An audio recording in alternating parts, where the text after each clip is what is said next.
The world is full of people you'll never really know. You pass them on the street. You sit next to them on the train. You see them at the grocery store, picking out vegetables, checking their phone, waiting in line like everyone else. And you assume you know something about them. You assume their life looks the way it appears on the surface. But some of these people are living a completely different life underneath. A life they built in secret. A life nobody around them knows exists.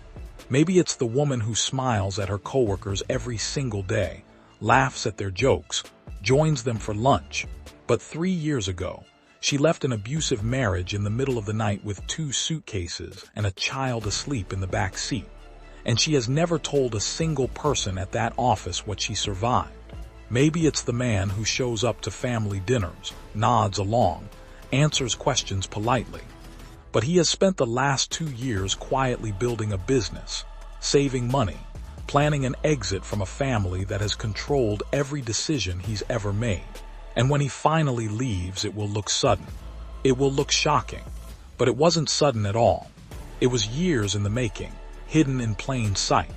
If you've ever done this, rebuilt something important about your life while keeping the people around you completely unaware, you know exactly what this feels like. And if you haven't done it yourself, you almost certainly know someone who has, even if you never realized it. Today, we're going deep into the psychology of people who rebuild their lives in secret. Why they do it, what it costs them, what it protects them from, and what it says about human nature that so many of us, at some point, choose silence over disclosure when it matters the most. Stay until the end, because the last part of this video is going to explain something that most people never understand about secret rebuilding. The moment it stops being protection and starts being isolation, and how to tell the difference before it's too late. Let's start with a question that sounds simple but really isn't. Why do people hide the process of changing their lives? You'd think, logically, that if someone is going through something difficult, a divorce, a financial collapse, a health crisis, a complete reinvention of who they are, they would want support. They would want people around them. Humans are social creatures. We survive better in groups. So why would someone choose to go through the hardest chapter of their life completely alone, without telling a soul? The answer lies in something psychologists call anticipated judgment. Human beings are wired to predict how others will react before those reactions even happen. This is a survival mechanism. Thousands of years ago, being rejected by your tribe wasn't just emotionally painful. It was a death sentence. If your group decided you were untrustworthy, unstable, or a burden, you could be cast out, and being cast out often meant not surviving the season. That fear never left us. It's baked into the nervous system. So when someone is in the middle of a transformation, especially one connected to failure, embarrassment, trauma, or vulnerability, their brain runs a simulation. It imagines the reactions of family, friends, coworkers. And very often, that simulation predicts judgment, pity, unwanted advice, or a loss of respect. So the brain makes a decision before the person even consciously chooses it. Silence feels safer than exposure. This is why someone going through a divorce might keep working out, keep dressing sharp, keep smiling at the office, while at home, they're falling apart. This is why someone drowning in debt might still show up to brunch, still post vacation photos, still appear completely fine, while secretly selling off possessions and taking a second job at night. This is why someone healing from childhood trauma might spend years in therapy without telling their own parents they're in therapy at all. The secrecy isn't dishonesty, it's armor. Now here's where it gets more interesting. Because rebuilding in secret isn't just about avoiding judgment. There's a second, deeper psychological force at play, and it's called identity protection. Think about how much of your sense of self is built on what other people believe about you. Your coworkers believe you're reliable. Your parents believe you're the responsible one. Your friends believe you're the strong one who always has it together. Over years, these beliefs stop being just other people's opinions. They become part of how you see yourself.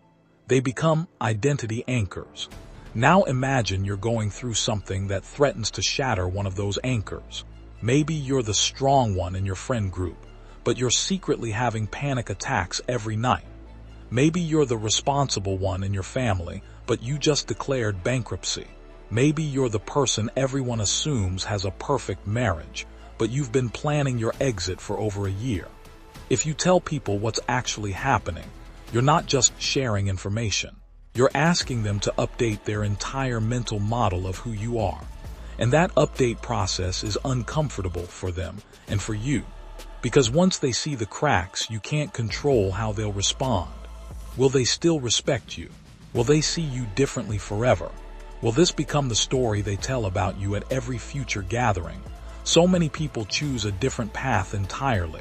They rebuild first. They stabilize first. They complete the hardest part of the transformation in private. And only then, if ever, do they reveal what happened. Not because they're liars, but because they want to control the narrative before the narrative controls them.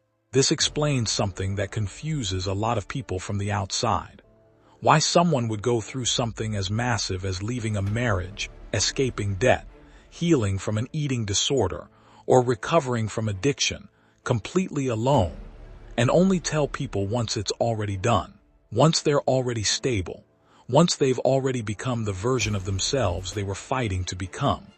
By the time you find out, they're not asking for your help anymore. They're just informing you of a decision that's already complete.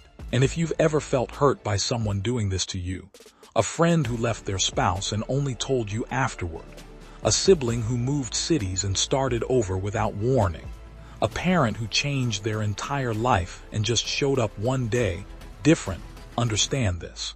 It usually wasn't about you. It usually wasn't about trust. It was about survival. It was about protecting a fragile, in-progress version of themselves from outside pressure before that version was strong enough to withstand it. Let's talk about what this secret rebuilding process actually looks like, psychologically, from the inside. Stage 1 is what researchers sometimes call the private reckoning. This is the moment someone privately admits to themselves that something in their life has to change. This moment is often invisible to the outside world. It might happen during a sleepless night. It might happen in a car, parked outside a house they don't want to walk into. It might happen while staring at a bank statement or a mirror or an old photograph. This is the birth of the secret, not because the person is plotting something sinister, but because admitting a truth to yourself is always the first step, and it always happens before you're ready to say it out loud to anyone else. Stage 2 is quiet preparation. This is the longest and most exhausting stage, and it's the one almost nobody sees. This is where someone starts saving money without telling their partner, where someone starts applying to jobs in another city, where someone starts therapy sessions scheduled during lunch breaks so nobody at home finds out, where someone starts reading, researching, planning, building the scaffolding of a new life while still living inside the old one. This stage is emotionally brutal because the person is essentially living two lives at once. In public, they're maintaining the old version of themselves, the one everyone expects. In private, they're constructing the new one. This double life creates enormous internal tension, but the person tolerates it because they believe, often correctly, that revealing the plan too early would sabotage it entirely. Stage 3 is the threshold moment, the point where the private plan becomes real enough that it can't be undone. This might be the day the lease is signed on a new apartment, the day the resignation letter is submitted, the day the divorce papers are filed. This is the point of no return, and interestingly, this is often still done quietly, without announcement, because the person has learned by now that keeping the process private, even at this late stage, protects it from last-minute interference. The pleading, the guilt trips, the promises to change that so often derail people right before they finally break free. Stage 4 is disclosure, and this is the stage where the secret rebuilding finally becomes visible to others. But notice something important. By the time most people reach this stage, they are no longer asking permission. They're not looking for validation. They're simply informing the world of something that has already happened. This is why disclosure often feels sudden to everyone else, even though, for the person who lived it, it was the least sudden thing in the world. It was the result of months, sometimes years, of invisible work. Now, let's talk about why this pattern is becoming more common, not less, in the world we live in today. You'd think that with social media, with constant connection, with the ability to reach out to anyone at any time, secret rebuilding would become rarer. But the opposite has happened. And there's a very specific psychological reason why. Social media has created what researchers call performance pressure. Every platform rewards the appearance of a good life. Vacations, achievements, relationships that look effortless, families that look happy. This creates an enormous incentive to maintain the illusion of stability, even while everything underneath is falling apart. Think about it. If you post about your struggles, the algorithm doesn't reward you the way it rewards a highlight reel. Vulnerability gets pity, sometimes support, but rarely the same engagement as a curated success story. So many people learn, consciously or not, to keep their real struggles completely offline, to keep rebuilding invisible, even to their own digital audience, even to the people who supposedly know them best. At the same time, modern life has made rebuilding logistically easier to hide than ever before.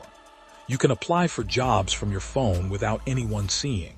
You can open a separate bank account online in minutes. You can attend therapy over video call from your car during a lunch break.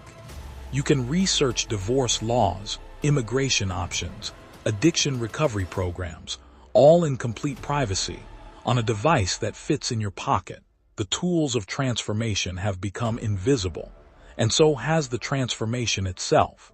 Now here's something worth sitting with for a moment, because this is where the psychology gets genuinely fascinating. Not everyone who rebuilds in secret is running from something painful. Some people rebuild in secret simply because they've learned, through painful experience, that sharing dreams before they're real invites doubt, and doubt is often more damaging than silence. Think about the person who wants to start a business, but has a family that has always mocked ambition. Think about the person who wants to go back to school at 40, but has friends who will ask, half joking but half serious, "Isn't that a bit late for you?" Think about the person who wants to move across the country to chase something uncertain, but knows their parents will spend 6 months trying to talk them out of it. For these people, secrecy isn't about trauma. It's about protecting a fragile new dream from people who, often without meaning to, would kill it with their well-intentioned concern.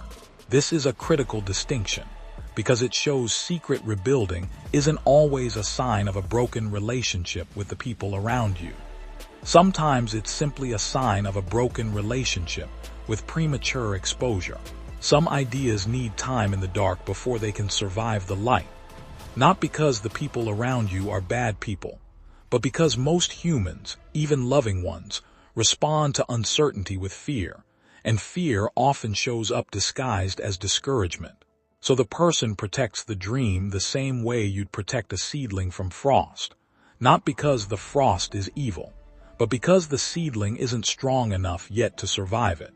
Now, let's address the part of this conversation that matters most, because everything we've discussed so far explains why people rebuild in secret, and why it often works.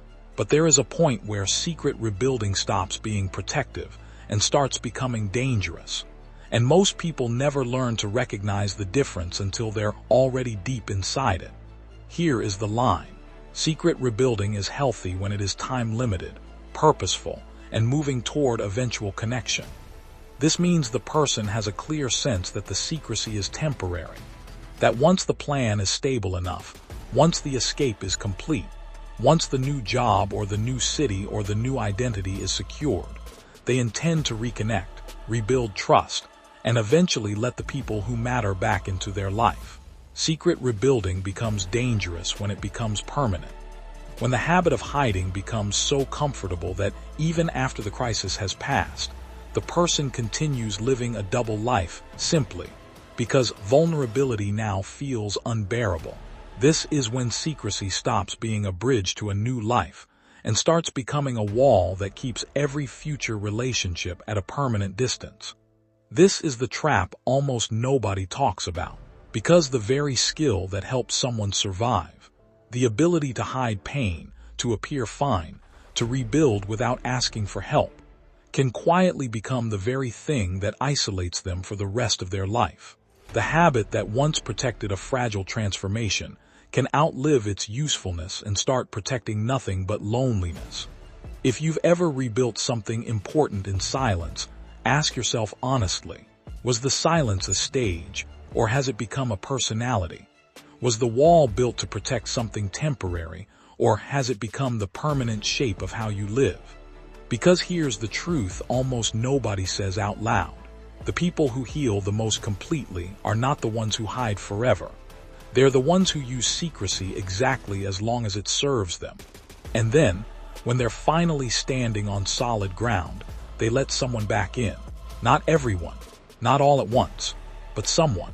Because a rebuilt life that nobody ever gets to see isn't really freedom. It's just a different kind of hiding. So if you're someone who is currently rebuilding something in secret right now, a relationship you're planning to leave, a career you're quietly walking away from, a version of yourself you're finally becoming after years of pretending to be someone else, this is your reminder. The secrecy is allowed. It's protecting something fragile and important, but don't let it become permanent. Don't let the habit that saved you become the wall that isolates you. Finish the rebuild. Then find your way back to connection, even if it's slow, even if it's with just one trusted person. Because in the end, the goal was never to hide forever. The goal was always to become someone strong enough to finally be seen. If this video helped you understand yourself, or someone you know, a little better, make sure you're subscribed to Psychologic Mindset, because we go deep into the psychology of real human behavior every single week. The patterns nobody explains. The reasons behind the things we do that even we don't fully understand. Let me know in the comments, have you ever rebuilt something important in your life while keeping it completely hidden from everyone around you? I read every comment, and I genuinely like to know your story. Thank you for watching until the very end. That says something about you. It means you're someone who doesn't just consume content, you actually reflect on it. Take care of yourself, and I'll see you in the next one.